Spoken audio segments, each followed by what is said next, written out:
Broadcasting live from the Business RadioX studios in Phoenix, Arizona, it's time for Phoenix Business Radio, spotlighting the city's best businesses and the people who lead them. Welcome back. You are listening to the podcast show From Zero to Revenue, the show that features the journey of successful entrepreneurs from around the world.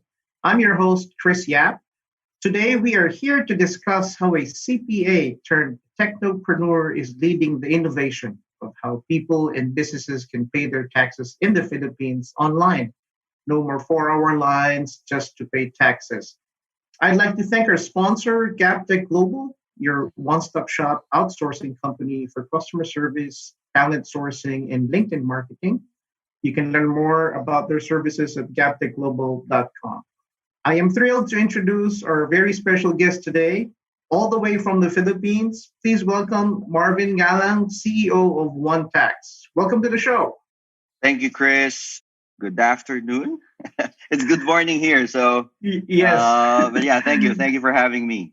Absolutely. Well, it's afternoon here in Arizona, evening on the East Coast. But absolutely, that's why I love this show. You know, we've got listeners from all over the world, which is really fantastic. So, Marvin, we've known each other, since our college days in San Beda, Manila. And you, man, graduating as our valedictorian, I always knew that you were bound to achieve great things. And that's exactly how I would describe JuanTax, achieving great things. So, tell us a little bit about JuanTax. What's the company about? Thank you. Well, JuanTax is a business-to-business tax platform, which aims to help businesses, small businesses, CPA firms, practitioners, really provide some efficiency on tax compliance. So you've mentioned, we've known each other since college, and that was a long time ago. And I think there's a lot of things that we don't know then. Being Sure. in college in terms Sure. of how businesses operate and what they need to comply with, and it's a lot. There's a lot of difference between how they do it in the Philippines and how it's done in other countries, especially in the U.S. where you're from right now. And so that's what JuanTax is trying to help businesses. Right, trying to provide that efficiency. As far as process in terms of tax compliance, because it's really, really different, and it's very complex in a way. Yeah. Well, for sure. And, we were discussing this during the pre-show that this business you got into is not the sexiest, so to speak, type of business to get in, but you got into it. But we'll talk more about that. But give us a little background. I mean, obviously, you went to, you finished accountancy, and then you went to the U.S. Tell us a little bit about your background, just to kind of, for better appreciation of our audience. Yeah. Took the traditional route after college, took the CPA board in the Philippines, and then I was, for some fortunate reasons, I was able to practice in the U.S. Most of my practice is in the U.S. as an accountant. I got involved in outsourcing. Mm-hmm. Became a former tax auditor in the U.S. Actually, it was in the tax audit experience where I kind of caught the fever or the flu on technology. So I got involved in several projects in tech. Implementing solutions for the department, and I kind of carried that after. Became an entrepreneur. I think it was 2007. I started, my own practice in 2007. I joined a local CPA firm in Los Angeles, and we started an outsourcing shared service office in the Philippines same year. Right. And that's it. It took off from there. I started my own practice in 2013. After the partnership, just took it from there. So it took you almost a decade to become an entrepreneur from college. Now, when you were in college, were you always kind of thinking or dreaming of becoming an entrepreneur? Has that always been the plan, or it just kind of happened as you kind of progressed in your career? Well, yeah, as Filipinos, I mean, this is not bad, but I mean, I think we were typically brought up to be employees. I mean, That's true. there's always that. Hey, you have to do well in high school, you have to do well in college, Hmm. because after that, you're gonna have to find so that you can get a good job. Right. And you get a good job, you do well, you become successful, right? So Right.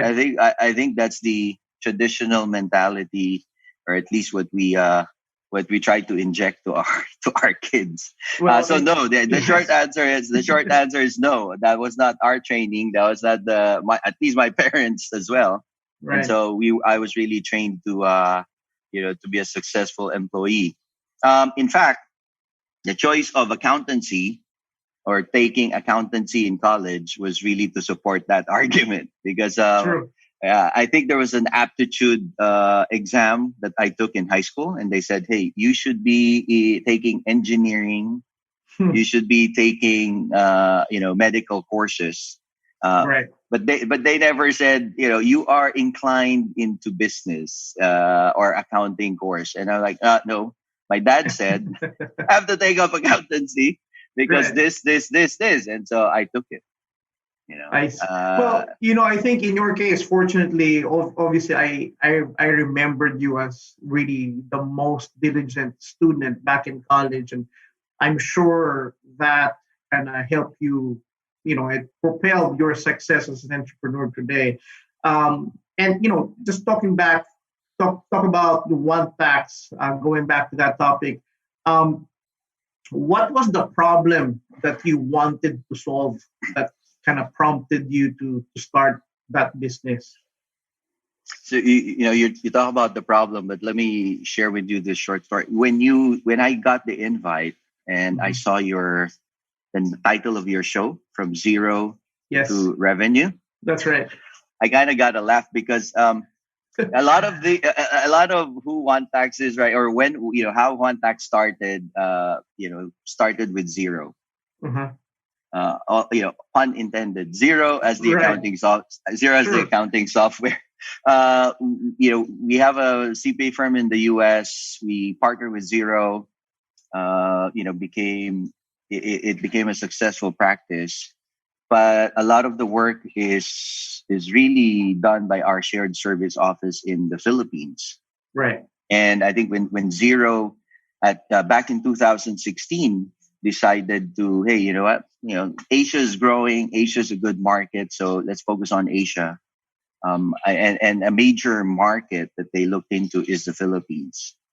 And the fact that we have grown with them at that time, we were, at least I think we were in our fourth year with them and growing. And they said, hey, maybe you can help us in Asia, specifically in the Philippines. And Sure. so of course we would not say no, right? So we said Hmm. yes, and we'd love to help and whatever we can do with our knowledge of the market. I never experienced tax compliance prior to that. So in that same year, we incorporated a company, and now I had a bookkeeper asking me to, hey, can you please sign this tax return? And it was a value-added tax return. Hmm. I mean, the US is a sales tax system, particularly on transaction taxes. So it's Hmm. very, very different, how we account for taxes, both on purchases and sales, right? So anyway, I was wearing my auditor's hat, and I asked her one question. So what is the basis of this return, of the numbers that we're reporting here? Is it Hmm. cash or accrual? And Hmm. she said it depends. Yeah. So so if an auditor hears that, typically we get scared, and there's a lot of skepticism that happens after that, and it's the Sure. same. It's just, I it was the same experience. So I kept on asking other practitioners, and apparently it depends. So she's right. There's depending on the rules, so if for a small business owner, an accountant, I'm a CPA, although I did not practice in Hmm. the Philippines, to experience that type of, in a way, tax compliance journey, you said, this cannot happen to us. My idea was, hey, I just want to enter that transaction once, and I don't want to see it again. I want it to flow into whatever forms that we need to comply with, and whatever forms we need to submit, whatever reports we need to file, and that's how it started. We sat down, created the flow from an accounting software all the way to the tax form, and what we wanted was, hey, I want to click a button and submit it to the government, to the tax authority, just like our experience in the US. Sure. So basically, it was that journey that transformed into a burden, and that basically prompted you. This is the burden you wanna solve. And we said earlier, it's not the sexiest problem to solve, but it really is. It's a life changer. I mean, you are a pioneer in your industry. So tell us how you are solving that problem today. Like, let's say, if I'm a business owner and I'm using your software, or whether I'm a business owner or I'm a consumer, how is that helping me as far as tax payment is concerned? Yeah, prior to that, even. Right. Prior to that, as a small business owner, you do have options in terms of filing your tax returns. Majority of the business owners, this was quite surprising statistics, but back in 2018, I attended this event of the tax authority. There was a speech, and they were mentioning almost half of businesses still file their tax returns manually. In the Philippines, when we talk about manually, we're not talking about, printing a tax form, signing it, and then putting it in the mail, just like what we do in the US and sends it to the IRS. Here, manually is physically going to the office of the tax authority and filing it there. So that's almost 50%. I think the statistics was 47%. So, that's not the journey that we want the taxpayers to have. So we want you to be comfortable. We want you to be at the comfort of your home, your office, summarize all these transactions into a single platform, automate the generation of the form. You're able to review it. And then at that point, you can submit it and pay your taxes. If you have some tax liabilities, tax dues there, you can immediately pay it there also. So you don't have to fall in line and, just for tax compliance. Tax compliance here, especially for businesses that are, that have generated revenue in excess of a certain amount, we have to do tax compliance every month. Imagine that. Wow. Now, I mentioned, a typical line could be 4 hours. I mean, that's what I've heard. And I've also heard stories where people were lining up almost the entire day. And, obviously, Filipinos are not strangers to long waits, long lines. But the reality is, and I see where you're coming from, we don't have to suffer and to endure that kind of suffering, especially with, technologies that can be done. And that's why I feel like your solution, it's a game changer. It's a life changer. Imagine what you can do with 4 hours, 8 hours. And if you have to do it monthly, you're losing so much time in a year. Now, your business involves great work with BIR, which is the IRS of the Philippines. How important is it to get the government or the support of the government and be accredited by BIR in pursuing the mission of JuanTax? That's a good question. That's a very critical piece of the solution. I think it's the nature of the service itself involves a lot of trust, involves a lot of a lot of connection with the government. When we launched in 2017, of course, we immediately said, the government needs to know about this. It's tax. So Right. if you go to a client and you say, hey, this is a tax solution. Oh, okay, so I can file my tax return. Yeah, does the government know about this? Can you imagine that conversation saying, Right. no, we'll file it, but they don't know about us. And so immediately we had to research and find out, are there specific accreditation that is available for tax software companies or for software companies. And unfortunately, back in 2017, there's none. We had to work with the government, the BIR, in terms of looking for a solution for that. Luckily, we became a priority in the same year, December of the same year. They got funding through the help of USAID. 2018, they finished that project and eventually rolled out a regulation so that third-party software companies can apply and be formally accredited by the Philippine government, by the tax authority, to help taxpayers in terms of this tax compliance journey. So, and that was just last year, 2019, when they released that revenue regulation. So I think the timing was just, I mean, with the whole COVID situation, this is not something anyone planned. Sure. But I think the timing was just right. So essentially, you really paved the way as far as your industry goes as having a technology company, a software company working with BIR. I'm not sure if you have competition right now, but from the way I understand it, JuanTax is the only accredited software company with BIR as far as tax payment. Is that correct? There's a couple. Okay. We're the first, but there's another company that's accredited by the BIR. I think what we've contributed is primarily, in a way, pushing the envelope forward and really staying on top of it, and showing how we can help. Right. I think that's a major major achievement. So we got to show how we can help. Maybe provide some ideas how this whole thing can work.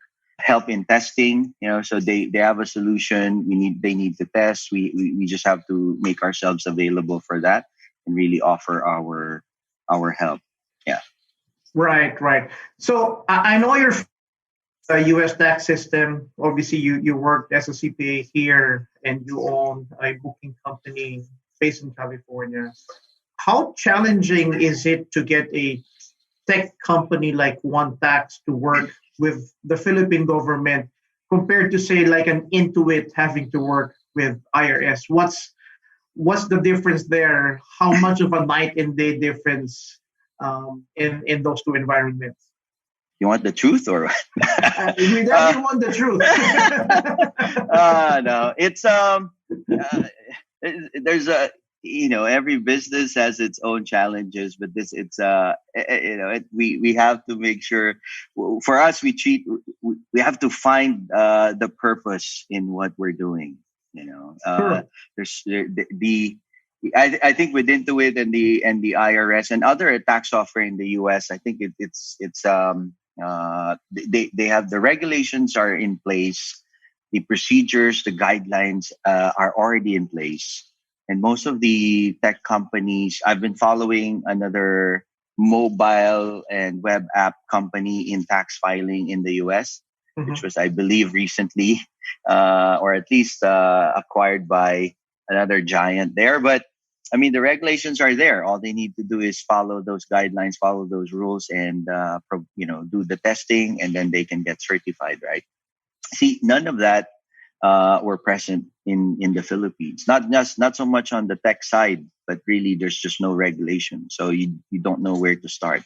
You have a product that rolled out, working for you, but how do you get this product to market if there's no approval, there's no accreditation in place, right? So it was very challenging. There's so many problems that you need to address, so many challenges that you need to solve. So not just on the filing, you're talking about the market, you're talking about how about payments. All right. So we don't at that time, 2017, our equivalent of the ACH for clearinghouse, a clearinghouse for electronic payments was not yet in place. They officially launched the first one end of 2017, specifically November, and then the second clearinghouse was launched the following year, 2018. So how are you going to clear the payments? How are you going to get the payments from the taxpayer to the government electronically? Was also a challenge that you needed to solve at that time. So there's a lot of pieces there, and that will comprise the puzzle, and it took some time to build that puzzle. So I think just to kind of paint the picture on how government works in the Philippines, Philippines being a third world country, a lot of the government branches, they still operate in Jurassic systems. Like you still have to go physically and line up just to submit a form, taxes and stuff like that. With the technology that you've developed with JuanTax, do you think this will be a precedent as far as utilizing technology and solving systems, not just maybe tax, with healthcare systems, PhilHealth, SSS, and other agencies? Do you think this is a good precedent that would maybe pave the way as far as the Philippine government adapting into technology? I think even prior to us, we don't want to take the credit, especially because there's so many projects that were already in place at that, in different agencies, in the Social Security, in the healthcare system, even in our own housing, housing loan programs that is provided by the government. There's so many technologies that have already been in place, improvements that they've already lined up. I think what when we came in at the time where it was also a new administration, right? So the existing administration, and it was at the cusp of digital transformation.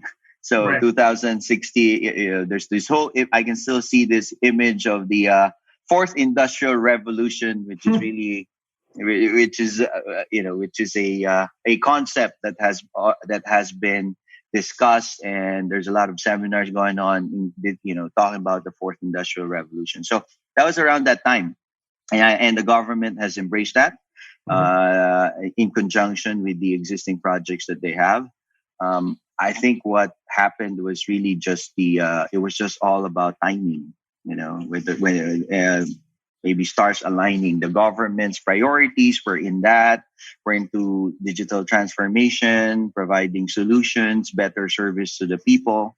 It just so happened we experienced that problem, that challenge around the same year, found the solution, or created the solution, and really just worked together with the specific agency to make sure that that particular solution specific for tax is available. And it's but not to discredit whatever projects that they already have in place. I think it was just perfect timing. Yeah. Well, I think we're still in this pandemic right now where social distancing is a must. Stay at home, work at home. How has the pandemic kind of shaped the demand or need for JuanTax? It accelerated, the reception, the acceptance. Right. We launched in 2017, really got accredited last year. So, in our books, revenues really just started flowing in middle of last year. Maybe it was our first year in June 30 was the 1 year in terms of revenue in our books. Whatever this pandemic has done, or at least has contributed to that, is really just to accelerate the initiative.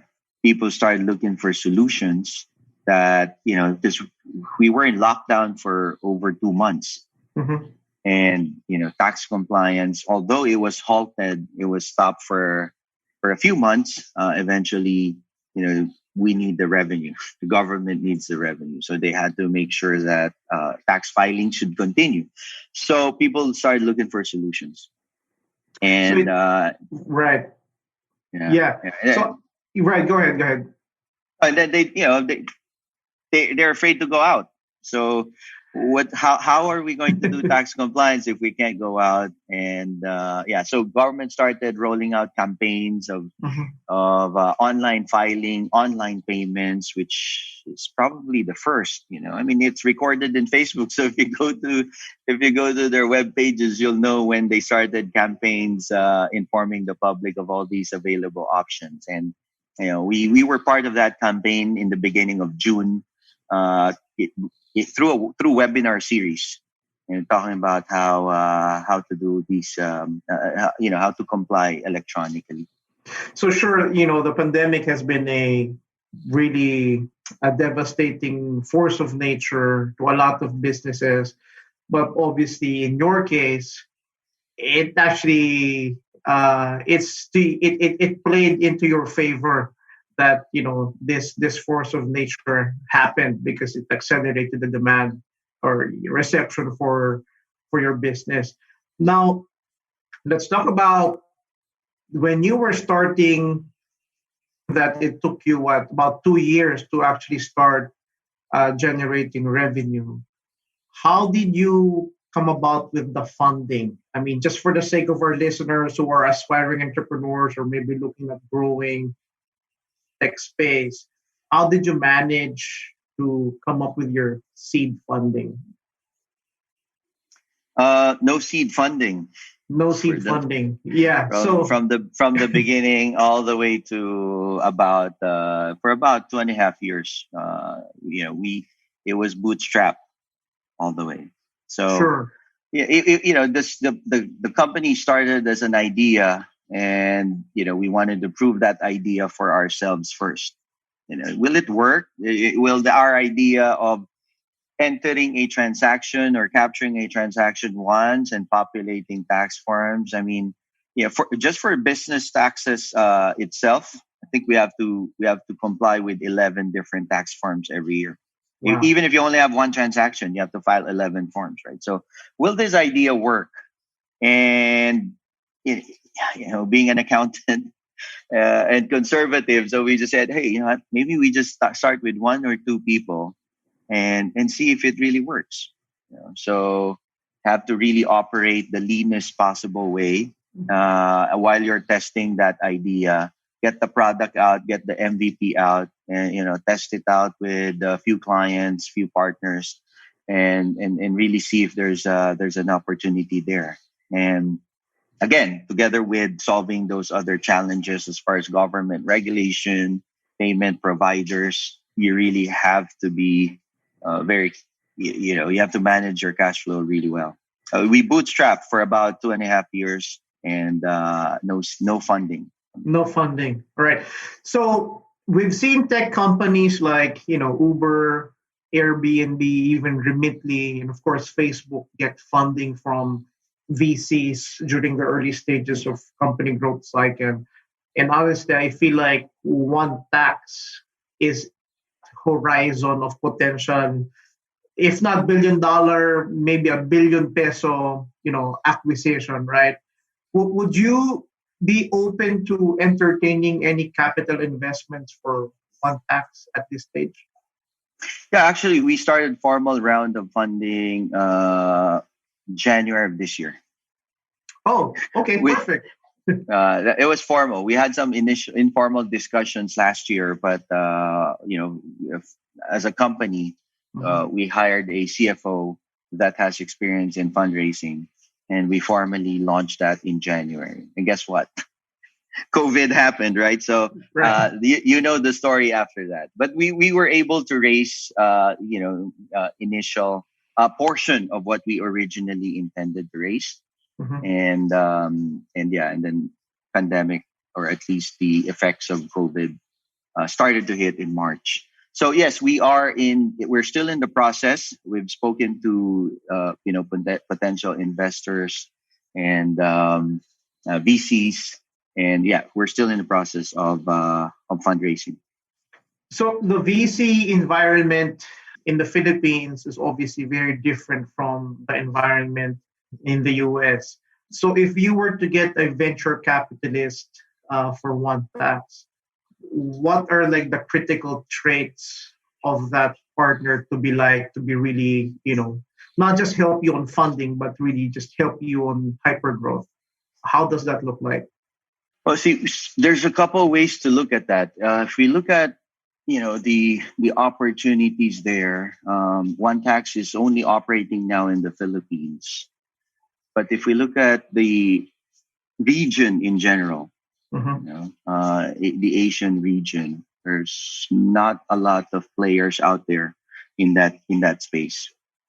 There's that requirement, but there's really not a lot of players. There's the biggest tax software in the region.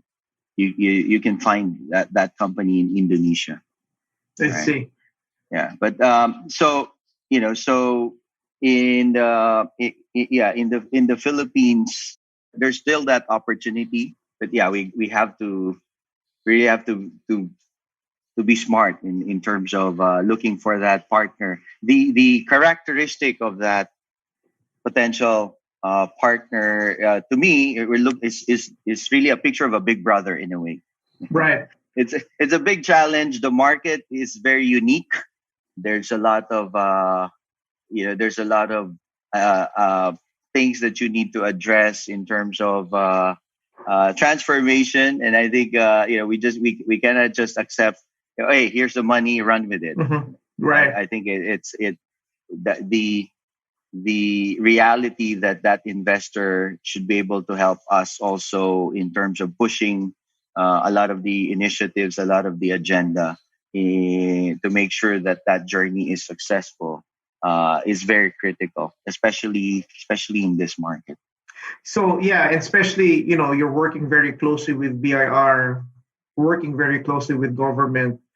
How critical would this investor have or be able to influence politically or because obviously if we're a third world country, actually even in the US, you've got lobbyists here, but how critical is it for this investor to have that kind of pull or influence within the government? It can certainly help. Let's put it that way. I don't want to say it's too critical, but it will definitely help. The thing about this is right now, I think there's so many solutions in place. Sure. I would characterize it as in a way fragmented.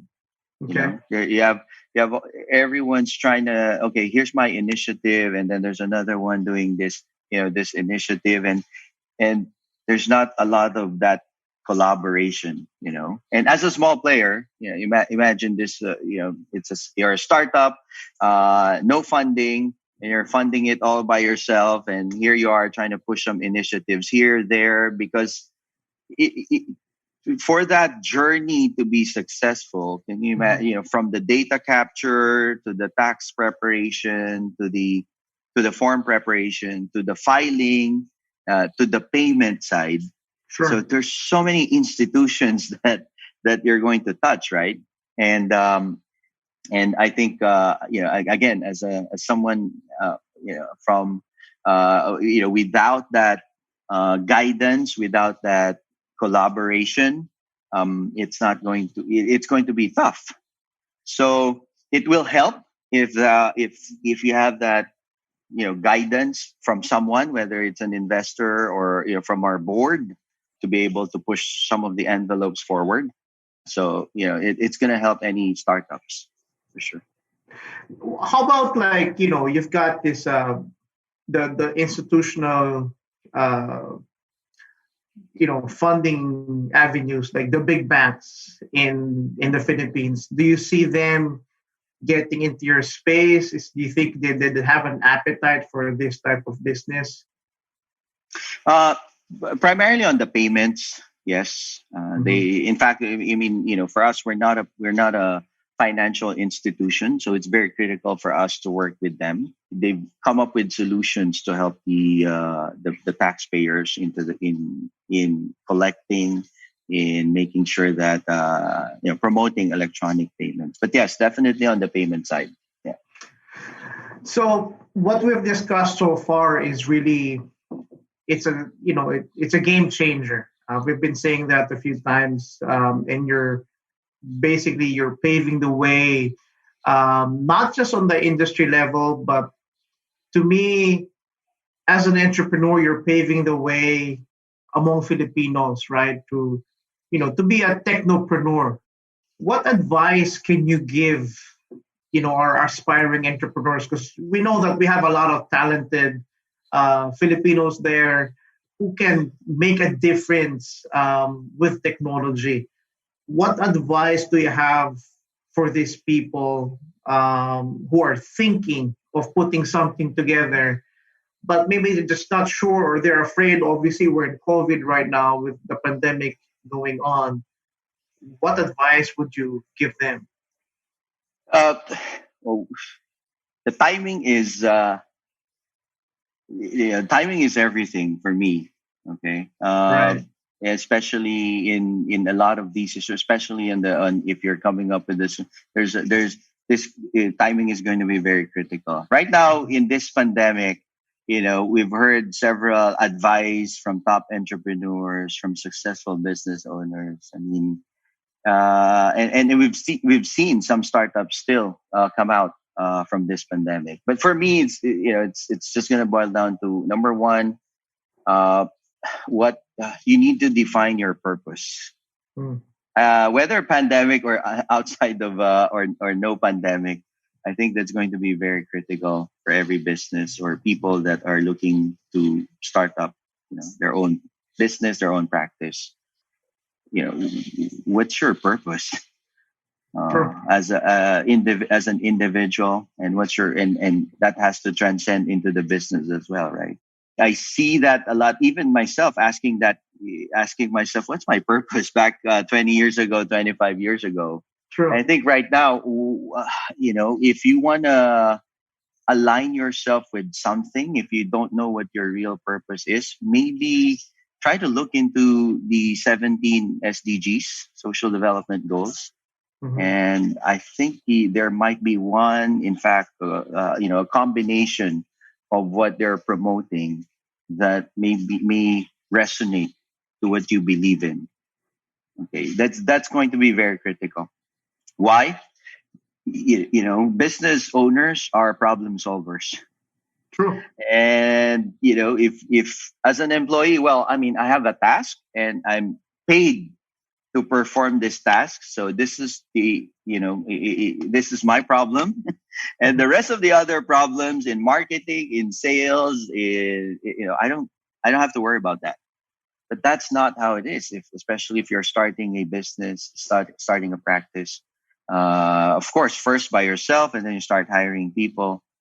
So you have, it's a constant problem solving exercise. And if that purpose is not very defined and you are not aligned to it, that doesn't resonate to you, you're going to give up. I agree with you 100% because I was just talking to a friend,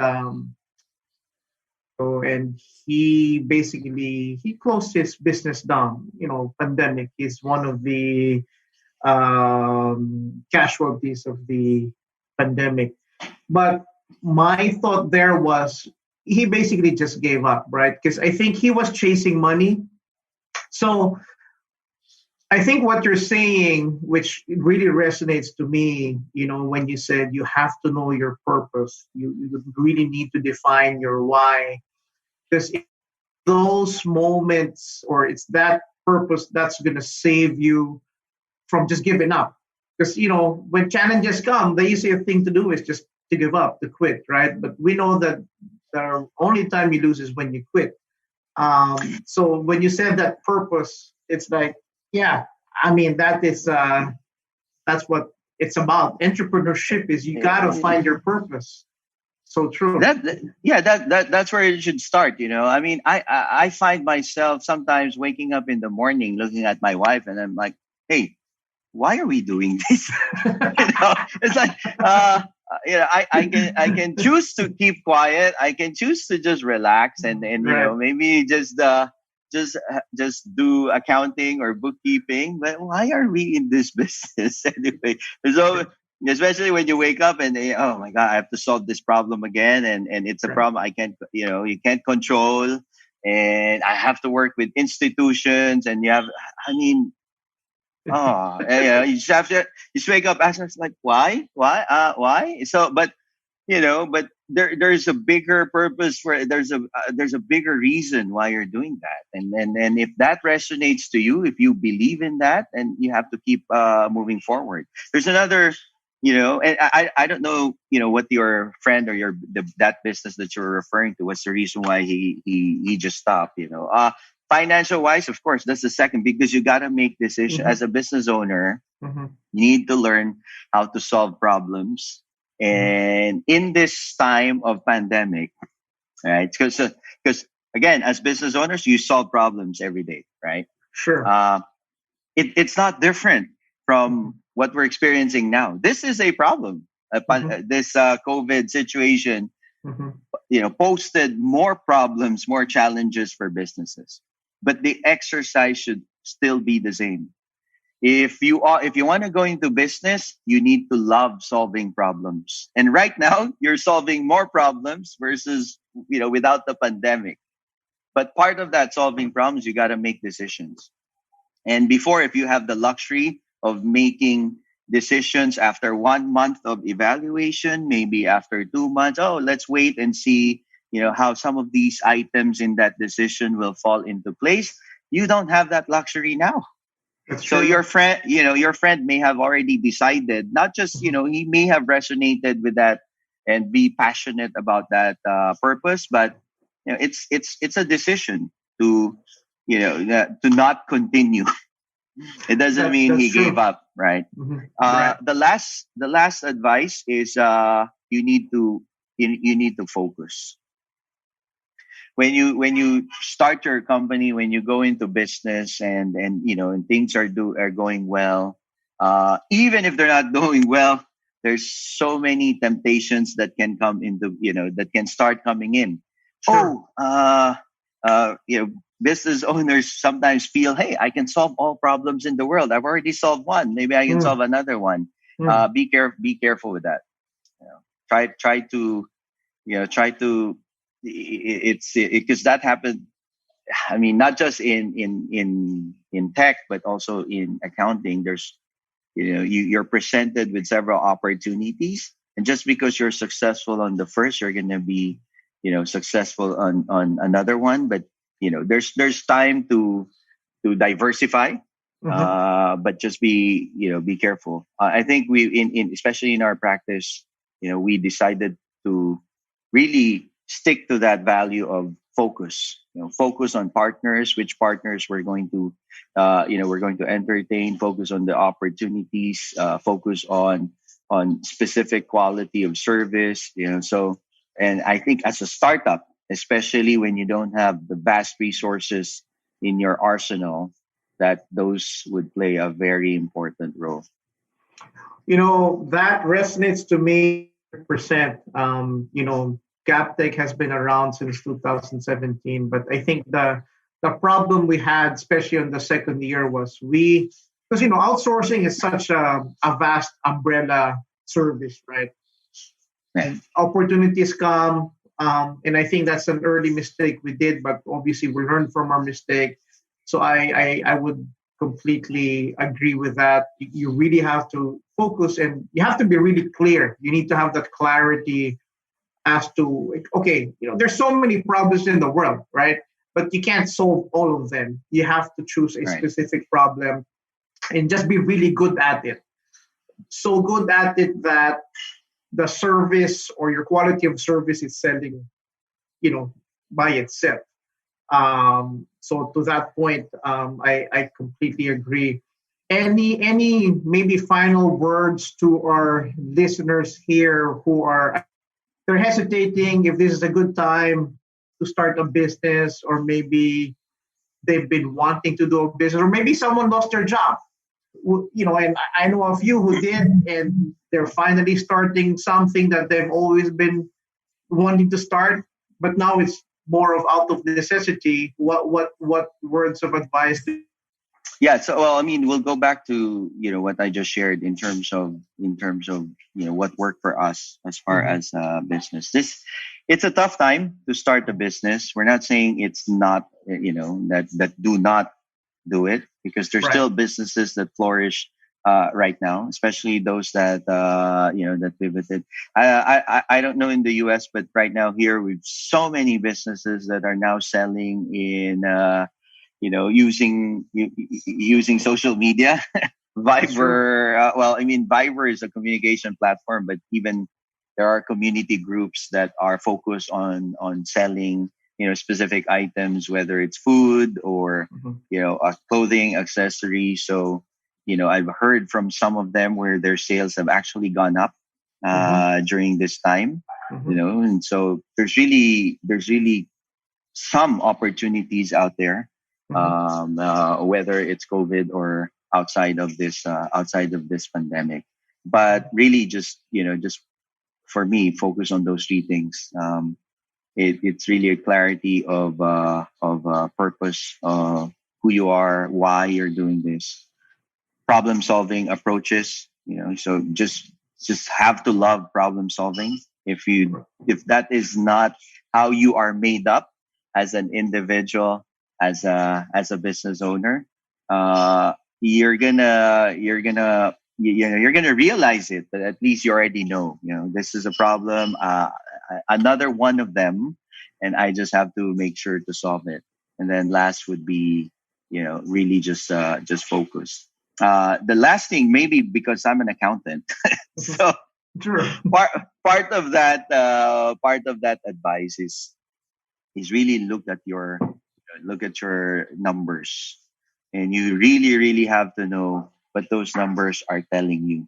Mhm. So if you have a business that you already started and you're going through some rough times right now, or even if you're starting a business, really look at your projections and really really look, I mean, review them. In this case, typical projections for us would really be annual, right? I Mhm. mean, if this is a normal environment, we'd have a projection, and we're going to take a look at them on an annual basis. Some translate it to monthly, Mhm. all right? But prior to this, I've never seen a projection done weekly. In fact, some are now doing it daily, That's true. all right? So you need to make sure you do that. The last item there is that, in rough times, do not look at your revenue. You have to start at your expenses. Yeah, and then this is where I think a lot of businesses really, really fail. It's like, hey, very optimistic. I've done my numbers. The market is really ripe. But when things don't really work out, there's that there's that temptation that it's gonna work out. We'll open another segment. We're gonna sell more services there, and we're Mhm. gonna generate more revenue. We look at revenue as the major factor in that decision making approach, right? Mhm. That cannot happen right now. Mhm. And even when you're starting a business, hey, you have good sales projection, fine. You're hitting your projection, fine. But you have to manage your expenses really, really well. And when rough times hit, focus on that expense, because that's the only thing you can control. You can't control your revenue. Your clients are gonna suffer, which is what's happening now. Clients are not gonna have money. Collections gonna be down. But what you can control as a business owner are your expenses. Look at that. Try to see what you can lower down. And, if you really can't lower down your expenses without shutting down the business, that's a decision that you need to make as soon as possible. And maybe that's what your friend underwent to. And, Mhm. the decision eventually led to, hey, we should just shut down this business. Right? That's right. Right. Well, Marvin, this has been such an informative episode. I really feel like I just got a free business consultancy right now, and I'm sure our listeners did as well. You're gonna get a bill, so don't worry about it. well, I'm gonna share that with Karen. but I think this has been amazing. It. Sure. Thanks, Chris. Thanks for having me and allowing us to share that. But I appreciate it. It's good seeing you again, man. Absolutely. Well, our listeners would love to connect with you, whether on JuanTax or maybe to get your advice. What is the best way to get connected with you after this show? In Asia, most people use Facebook or LinkedIn. So I'm there, Marvin Galang.